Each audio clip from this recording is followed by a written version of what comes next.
Dans cette vidéo, je vais vous parler de la loi de la gravitation universelle selon Newton. Cette loi s'énonce par une formule. Force de gravitation est égale à grand G fois M1 fois M2 divisé par D au carré. Fg n'est autre que la force de gravitation qui s'applique entre deux corps et qui s'exprime en Newton. Grand G est une constante. Elle vaut toujours 6,67 fois 10 exposant moins 11 newton fois mètre carré divisé par kilogramme. M1 et M2 sont deux masses, les masses des deux corps qui sont en interaction gravitationnelle. Elles s'expriment toutes les deux en kilogrammes. D est la distance entre ces deux masses, de centre à centre. Elle s'exprime en mètres. Voilà comment on représente la situation. La masse M1, que je représente par un petit point, et la masse M2 par un autre point. La distance entre les deux masses vaut D. La masse M1 est attirée par la masse M2 par une force. Par action-réaction, la masse M2 est elle-même attirée par la masse M1. F1,2 est la force d'attraction exercée par la masse 1 sur la masse 2, et vice-versa. Les deux forces ont exactement la même grandeur. Elles valent toutes les deux Fg, la force de gravitation.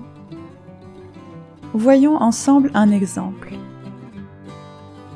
Voici la Terre, avec ses continents, ses mers, ses oiseaux, ses humains, et tout, et l'Australie, et l'Inde, et la Chine. Et voilà la Lune. Les deux masses s'attirent par gravitation. La Lune exerce sur la Terre une force, et la Terre exerce exactement la même force dans le sens contraire. Mais, et la formule du poids alors? Je vais vous expliquer. Revoici la Terre, avec ses continents, ses mers, ses forêts, ses eaux, ses pays, et tout, et une petite masse que je dépose à la surface de l'Inde. Petite masse de masse M. La Terre a aussi une masse. Voici le centre de la Terre et le centre de la masse. La distance entre les deux centres est, selon la formule D, mais correspond en fait au rayon de la Terre, étant donné que la petite masse n'a quasi pas de rayon. La formule que vous connaissez est la suivante. P est égal à M fois G, petit g. La formule que je vous ai donnée est différente. Elle est plus compliquée.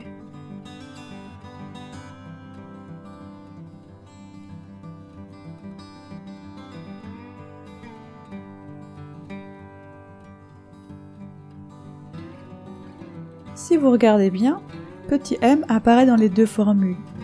Petit g n'est rien d'autre que le reste tout autour de ce petit m. Petit g, l'accélération de pesanteur que vous connaissez tous, est en fait égale à grand G fois la masse de la Terre divisée par le rayon de la Terre au carré. En fait, Fg est la formule générale du poids d'un corps par rapport à n'importe quel astre. On peut ainsi calculer petit g à la surface de la Terre en fonction de grand G, de la masse de la Terre et du rayon terrestre. On peut aussi le faire pour d'autres astres. Le Soleil par exemple, à part qu'on fondrait si on était dessus,